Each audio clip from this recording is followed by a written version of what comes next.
Let's talk next. We've done 2 of our 5, and I don't intend to spend as much time on the last 3. So I know you'd like to get some lunch one day soon.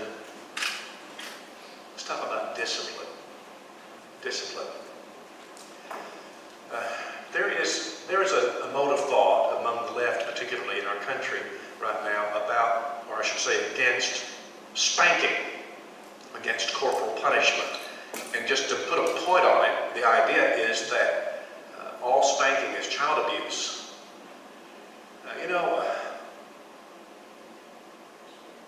Child abuse, be it physical, sexual, emotional, spiritual, is from hell.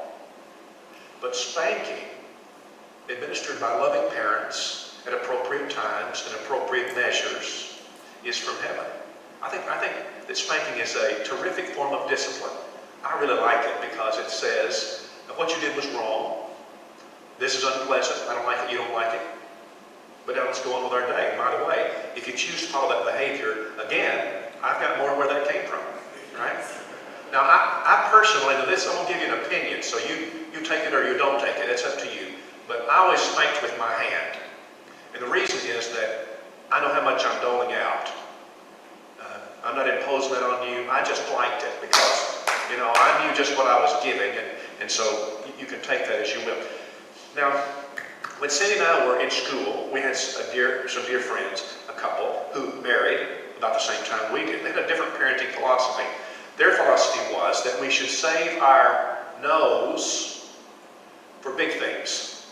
The idea was that if you just tell them no about little things during the day, that it loses its effectiveness. And so what you want to do is to save your no's for the big infractions.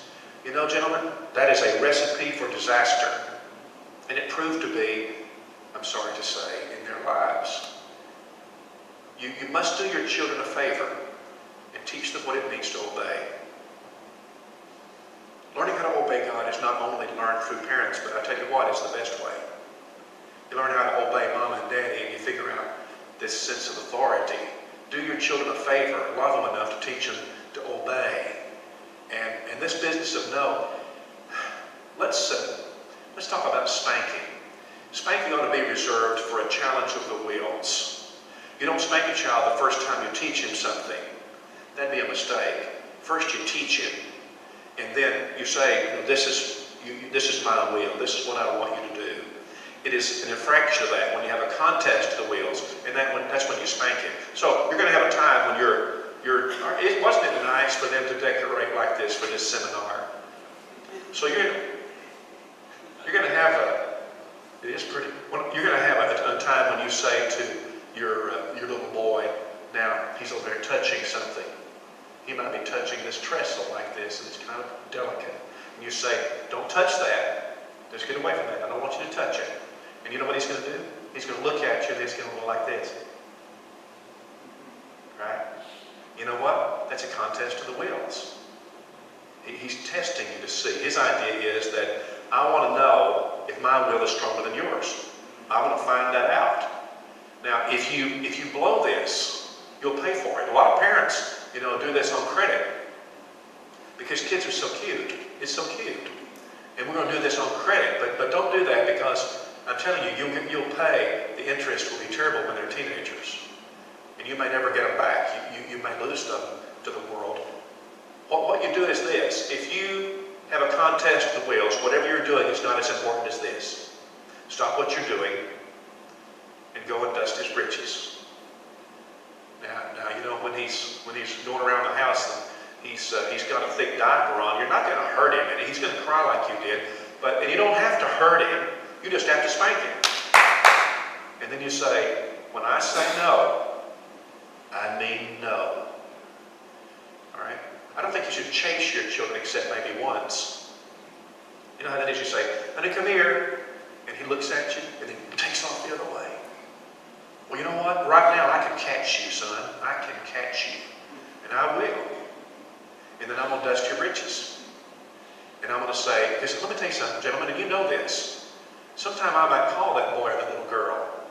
And I need them to pivot and come to me now because there's a danger out there. And the only way I can prevent the danger is if they come to me when I say. You hear?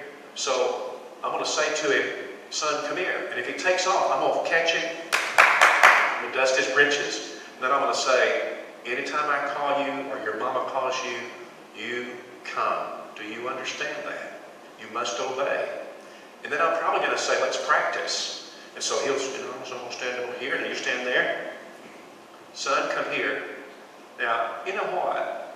Some great future leaders have a stubborn streak. And he may burr up. That's okay. You know what? I can come up here. We can do that again. Now let's practice again. This may take a while. I've got the time. You hear me? And there may come a critical point when he's really going to burr up, and it's going to just take a while. But we're going to figure this out. And you know what? At the end of this, I want you to hear me, gentlemen. I'm going to win. I'm not going to abuse him. I will not abuse my children. And all of this that I'm describing is going to be in a context of love. I believe in hugging and kissing, lots of it. I believe in looking children in the eye when you're talking to them. Because I want them to know that I'm plugged into you. You're mine. I love you more than life. I'm your daddy. I'm your mama. Right? Now, let's make some rules about discipline. Don't yell at your children. Now, if your child is about to go out into the highway, that's not what I'm talking about. Go ahead and yell. I'm talking about your disciplining. Your discipline is not about, I'm out of control. Don't get out of control. You're an adult. Be an adult.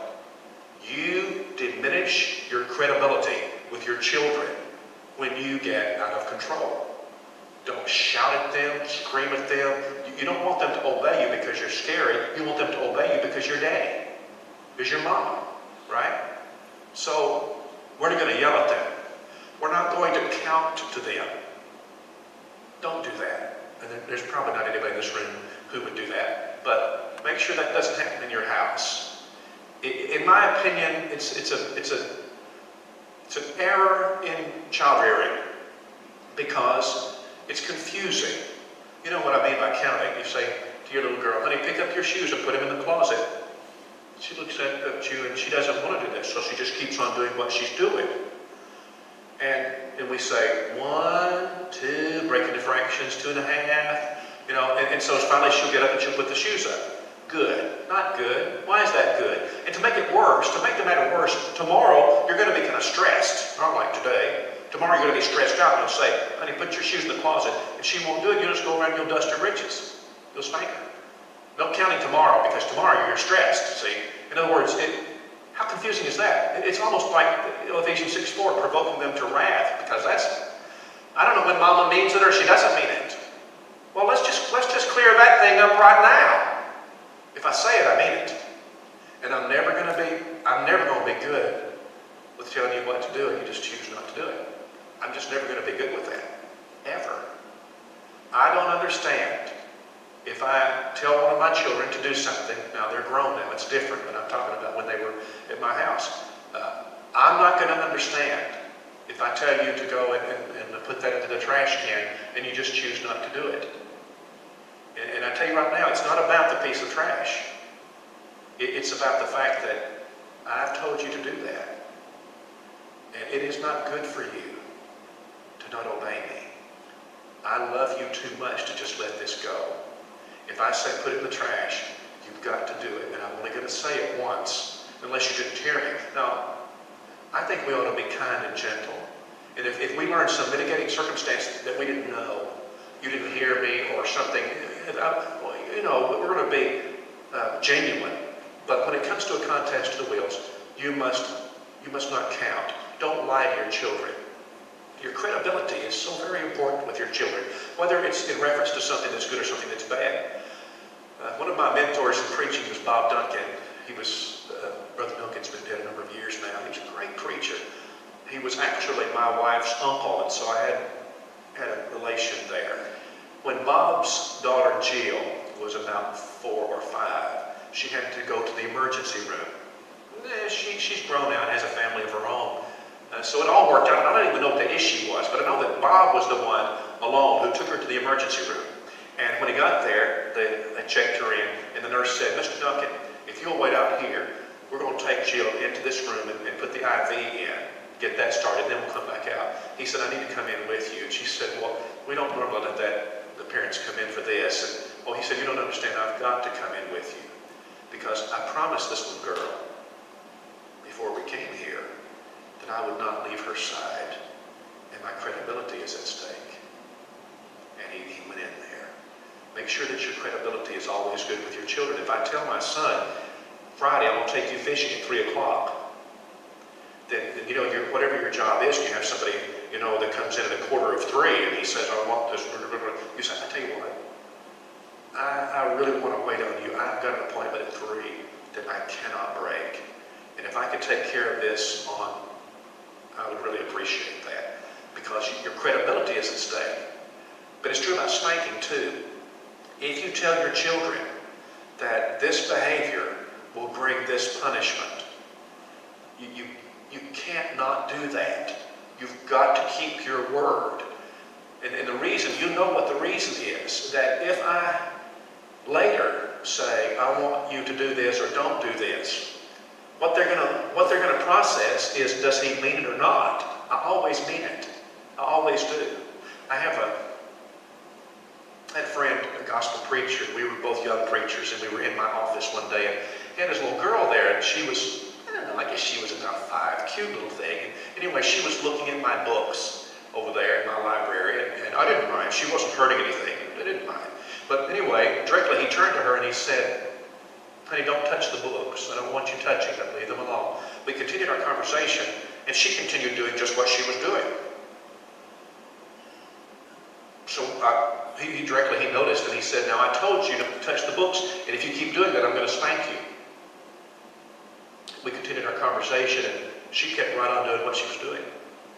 Now, he was still talking to me, but gentlemen, I had a hard time hearing him because I could see what she was doing, and I thought, something's about to happen. This is getting, we're getting to it now. And so he turned and he looked, and he realized that she was completely disobeying him. And he went over to her, and he took her up in his arms, and came back, and we continued our conversation, and that was it. I ask you a question. Who won? Wait a minute. Well, we all know he didn't win. She didn't win either. She lost. She lost something so very important. Why do you think the first time he said it, she didn't do it? You want to know the answer? It's because he's a liar. That's why. That daddy of hers is a liar. He's my friend. I respect him. But she knew that he didn't mean it. Now, to make the matter all worse is that some days he's going to be kind of stressed, and he does mean it. And then he's going to spank her on those days. How confusing is that? The point is that we just need to be grown-ups. And discipline is a very serious matter. It's a matter that needs to be calculated in my heart as a father. When I say what I want you to do, I really mean it. When I say, don't do that, I really mean it. And if you just choose not to do what I've said, I'm not going to understand that. I'm not going to be good with that. And we're going to have to deal with that. And this all is in the context of love. You go ahead and try to be the kind of disciplinarian that I've described here, and you take love out of it, and you're apt to fail. That little boy, little girl needs to know that it's all about the fact that I love you enough to die for you. God gave you to me. Okay? Let's do one more thing about discipline, then we'll move on. I promise I'll get you out for lunch by 4 o'clock or whatever. Spanking is not the only kind of discipline. I know that. In the little book that I wrote called Head to the Office, there's this story about a friend of mine in Dallas. Faithful Christians, wonderful Christians. He's a deacon in the church. And his boy was about, 7 years old, perhaps 8. And that year, the toy that every boy wanted was a laser blaster. I don't even know what that is, but it was a toy, a laser blaster. And about November of that year, this gentleman and his son went to the toy store to buy something for a birthday party or something, I don't know. But while they were in the store, his son saw an end cap there, a big display of the laser blasters. And he said, Daddy, I've been wanting a laser blaster. You know I've been wanting a laser blaster, and please buy me a laser. If you buy me one, I'll never want another thing in the whole. You don't have to buy me anything the rest of my life. If you'll just give me a laser blaster, Daddy, I really want one so bad. And Dad said, no, we're not going to buy a laser blaster today, son. Well, the boy had a come apart. That's what we say in Alabama. He had a come apart there in the store. He had a meltdown. Went to his knees and he was wailing. And his dad got down on his knees and got nose to nose with that boy and said, now son, be quiet. I want you to hear me. I want to say something to you. He gets quiet. And Daddy says, the reason I'm not buying you a laser blaster is because your grandmother already bought you one for Christmas and it's under her bed at her house right now. But as soon as we leave this store, I'm going to call her and she's going to take that laser blaster back to the store and return it. And because of the way you behave today in this store, you're never going to have a laser blaster in your whole life. Now, is there any other toy in this store that you want to make sure that you don't get for all eternity? Now, there are teachable moments. And you've got to grasp the teachable moments and be the parent. What that boy was doing in that store, he didn't know it. I mean, he was just doing what felt right at the time. But you go ahead and you let him do that sort of thing with his temper and then let him grow up. You see how that serves him in the job market. What his boss going to say? How's he going to do it in school with that? Let the teacher, the principal be around that. See how that works out for him.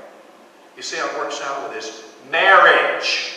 You can go ahead and let that grow inside of him. How's it going to work out for his marriage? You got to quote Barney Fife and nip that in the bud. Kevin Lehman in his book about child rearing talks about Matthew. Matthew's 4 years old. And his mama puts him in the car seat to take him somewhere, and he didn't want to be in a car seat, and so he started screaming and hollering. And then he pulled out the biggest weapon he had in his arsenal. He said, Mama, I hate you. Now, personally, it would have been my signal to pull over and dust his britches. Okay, that's all right. But I'm saying that's not the only way to do that. And so she told him she didn't appreciate that. Well, they got home later, and it got to be 3 o'clock. And every day at 3 o'clock, they have cookies and milk. Every day.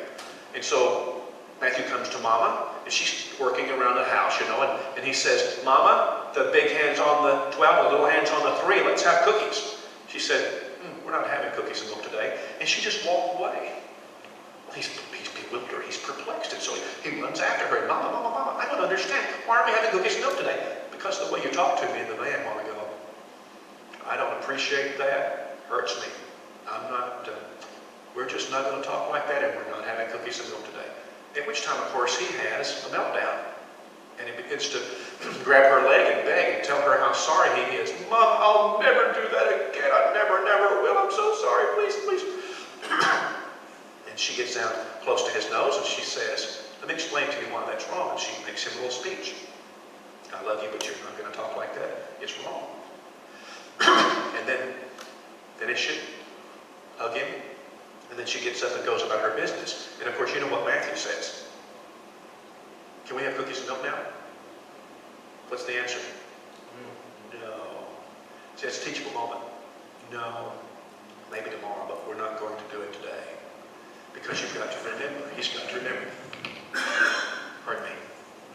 All right. Let's go on to money. The next matter has to be about money. I'm in favor of allowance. Ephesians chapter 4 and verse 28 down to 32. And he says, let him that stole steal no more, but let him rather labor with his hands to do that which is good, that he may have to give to him that has none. Frog in my throat. Okay. I think allowance is a good thing, but now, gentlemen, allowance ought to be not pay for chores. Don't make allowance pay for chores. Chores are what you do in our house because you're part of our family. The family unit has to be something that every child perceives. We are us, everybody else is them. All right?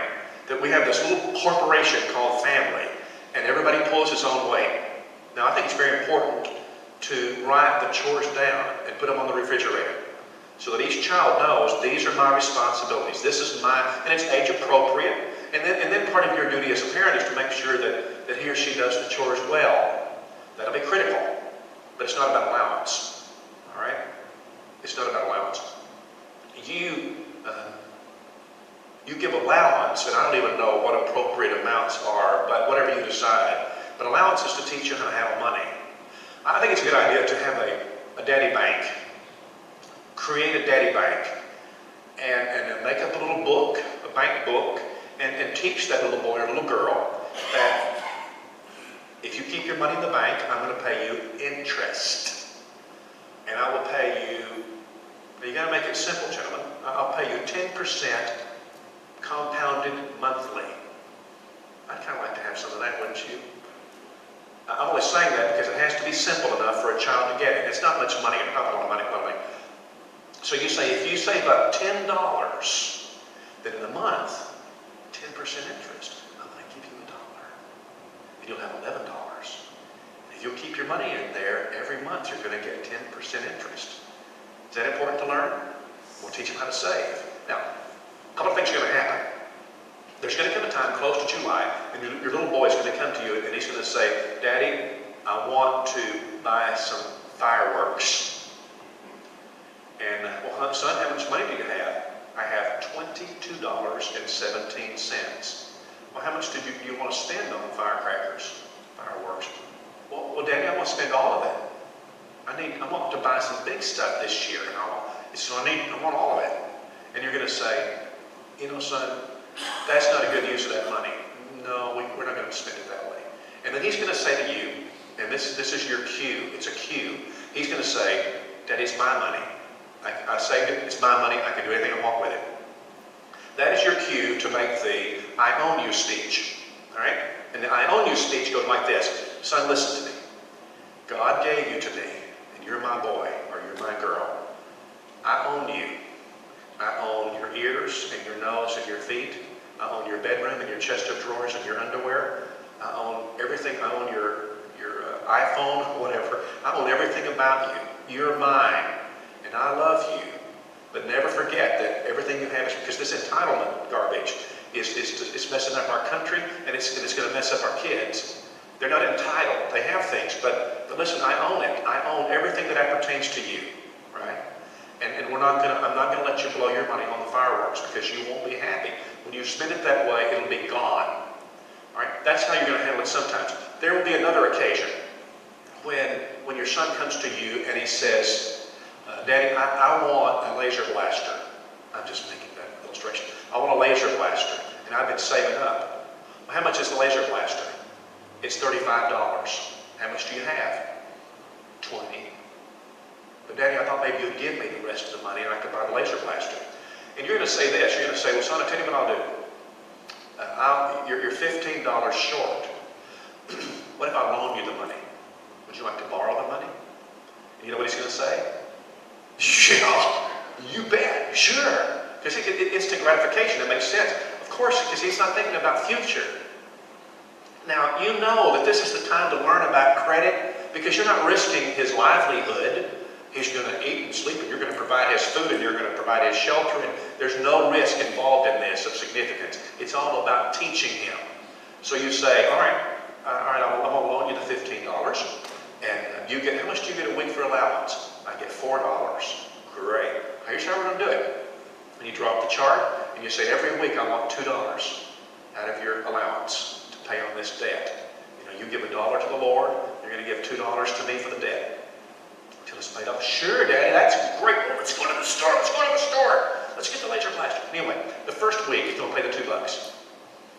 And it's okay, because he's loving that laser blaster. But when you get to week 5,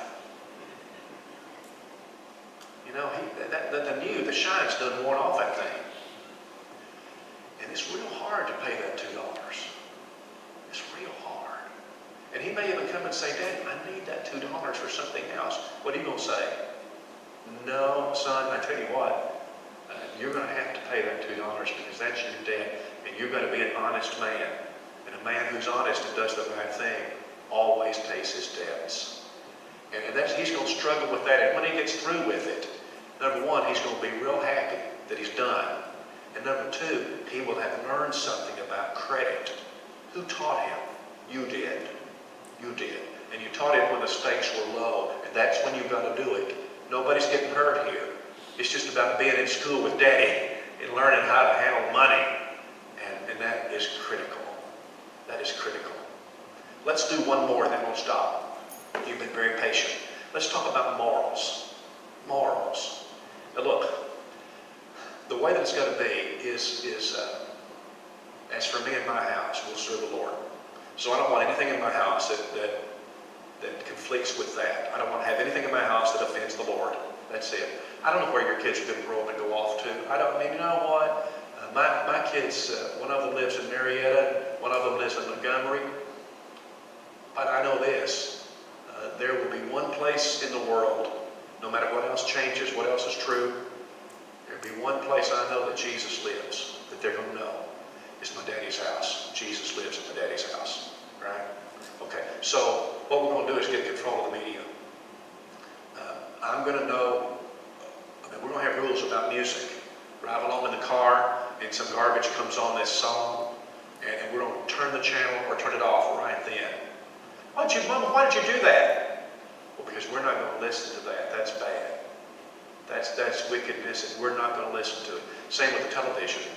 I don't think it's wrong for you to have a television, but you better guard that thing. And about 90% of it you can't watch if you're a Christian, right? Is that an exaggeration? You know, about 90%. And so watch the other part. It's okay with me. But you just set some rules that if they start doing this sexually on the TV, we're going to change the channel and turn it off. Your objective is to put a backbone in your children. When they get to be 17 years old and your son, you know, hormones and all that, going crazy for the girls, what is it, I declare? I ask you, what is it? You don't, that will keep them from sexual sin. You're not going to be with them all the time. You grew up. You know what? I'm not bragging, but the first woman I slept with was my wife. I'm not trying to say that I'm holier than anybody else. I'm just saying. But I want to say this. It wasn't because I didn't have an opportunity. And I'm so glad, in retrospect, that I didn't take any such opportunity. I'm so glad. And what is it that how is it that I create that in my children, where when they get to such a crisis, temptation moment, that they're not going to go the wrong direction? How am I going to do that? And the answer is with simple things, with little things. We're going to have rules about music, and if the music has garbage on it, we're going to turn it. We're not going to do that. Television. You know what? We're not going to watch these scantily clad women, and if they start doing this sexual thing, you know what? We're going to change it or turn it. We're just always, Mama, I was watching that. Yeah, but we're not going to watch that garbage here. We're just not going to do that. That's wrong, and we're not going to have it in our house. The computer. You make sure that your children neither have a cable-connected television in their bedroom, nor an online computer in their bedroom. Your children, I'm telling you, the devil's going to reach through that screen and grab their hearts. He'll do it. If I was him, I would do it. If I could get your kids, man, I could get generations, right? Why wouldn't he try for your kids? You can't have an online computer in their room. Make sure that you have blocks, porn blocks on your computers. And daddies, for Pete's sake, make sure that you're not using any kind of pornography. If you're doing that, you know what? Well, you know. Pornography, the use of pornography is a sin against God. Matthew 5 and verse 28. Always been true. It's always been true. Make sure that your children have protections in your house built in place and that you talk to them. Make sure that you communicate with them. Make sure that your son, age appropriate, as we talked about a while ago, he knows what right and wrong is about sex, and your daughter, age appropriate, knows about sex. Make sure that you're communicating this. If there ever was a time, and I doubt it, when parents didn't have to be clear and explicit and combative about the culture, about this subject, if there ever was a time, it certainly isn't now, you better be clear enough that they get it.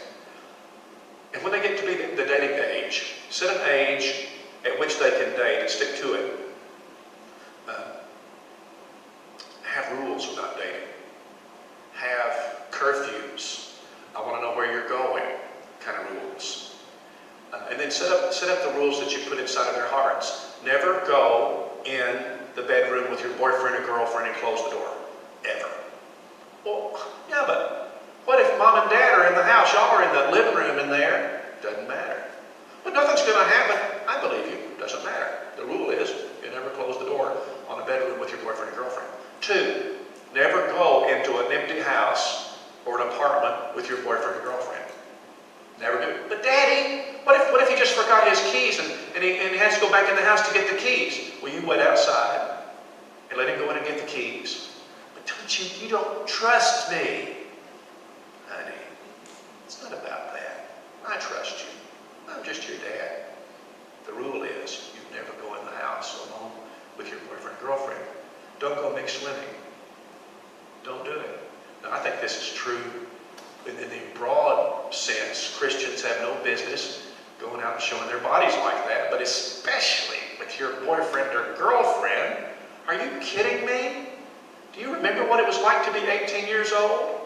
Be around that girl and you're just crazy about her already, and it's hard, man, it's tough. But the very idea that she would take her clothes off and be in a bathing suit in front of you is insane. It's stupid for parents to say, let me take you to the dance so you can dance with your girlfriend. So you'll be in a room that's dimly lit, and she'll be moving her body to the beat of that music in front of you or up against you. But now be sure that you don't have sex. Stay away from fornication, right? Is that stupid? That's stupid. Or, we'll go out in the boat and she can have her bathing suit on in front of you. But now be sure that you don't have sex. Be sure that you don't commit fornication. That's stupid. I hope that's not offensive to you. But you know what? It don't make no sense. There's not any difference between that bathing suit and her underwear. There's no difference. Oh, you say it's different cloth. Please. All right. What we're doing is the dating rules. I know sometimes girls will say, or even some men who are being deceptive, I believe that men see so much nakedness today that it just doesn't affect them so much, and so we can do these things. It's no big deal.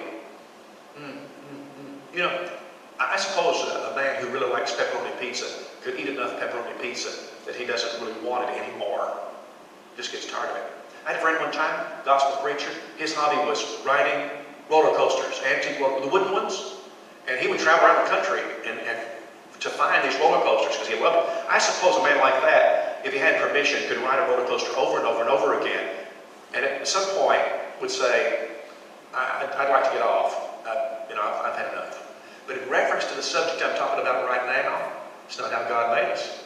You never get too much of the female body. You never do. You're always going to be attracted to it. That's how God intended for that to be, to draw husbands and wives close together. But our boys and girls, you know what? In your house, make sure that you have standards of modesty. So that and this is true about the boys, but especially true about the girls. In the Bible, when you have warnings about these things, it's always gender specific. It's always warning the men about looking at the women, because our visual attraction is much bigger than the women's visual attraction. Much bigger. So what you do is that my girls are not going to go out of the house in immodest apparel. We're not going to do that. A daddy came to me the other day, and he's a member of the church in West Huntsville, where I preach. He has 2 lovely Christian daughters, teenage daughters. And he said, man, we're talking about modest apparel. And our problem is they want to know where in the Bible the lines are drawn. And is that in the Bible? And I said, sure. He said, where? I said, look in the mirror. It's you. You're the line. You hold the honor line. In the first place, you're a man, so you get it. In the second place, you love these girls enough to die for them. And so you draw the lines. When Hannah wasn't inclined to dress immodestly, so I don't want you to think that, but when she'd get a new dress, she would come into me. And Daddy, I bought a new dress. Oh, let's see it. And so she'd come, and I would twirl my finger like this, and then, I want you to go. Sometimes she would go around kind of fast. I said, no. Slow down.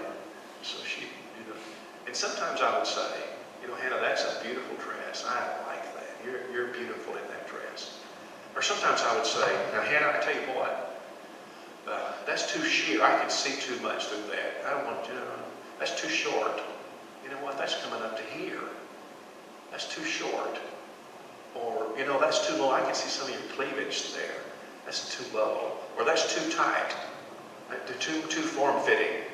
That's not good. And so the answer is no. And she would say, Daddy, I just bought this dress. Well, honey, you'll just have to take it back to the store because you can't wear that out. You can't. Now, what's that? It's Daddy being the honor line.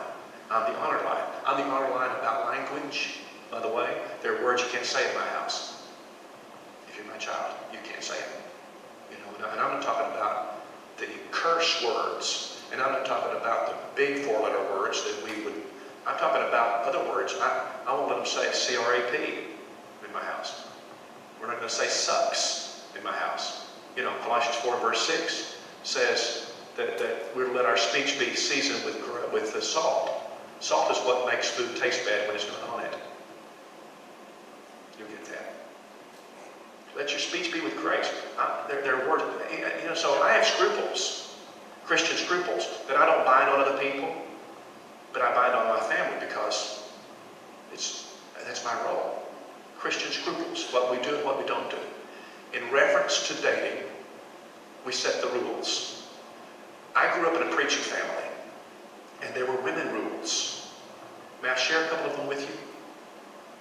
I don't think they're written down anywhere. They're just inside my soul.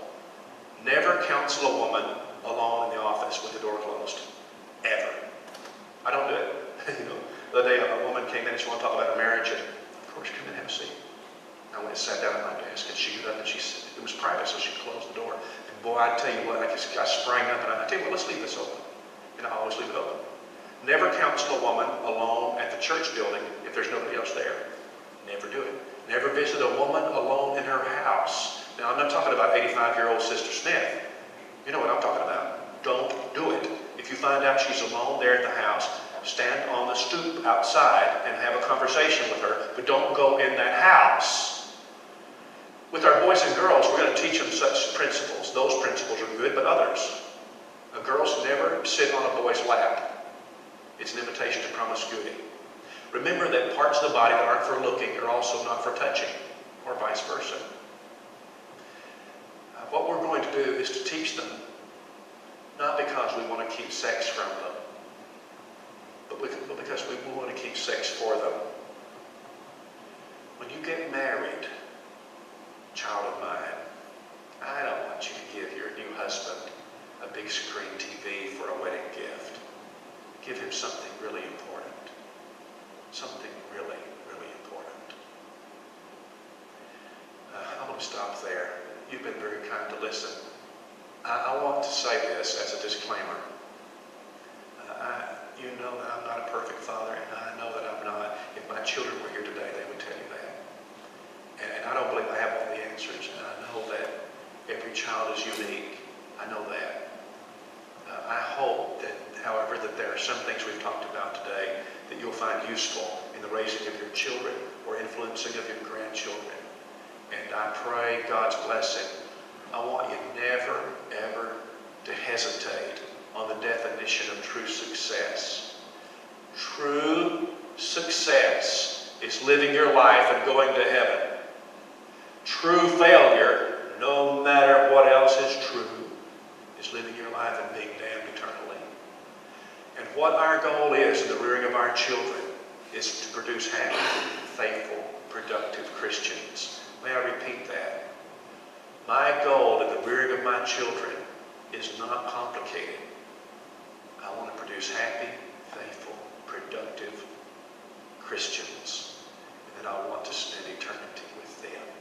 Nothing is more important than that. God bless you.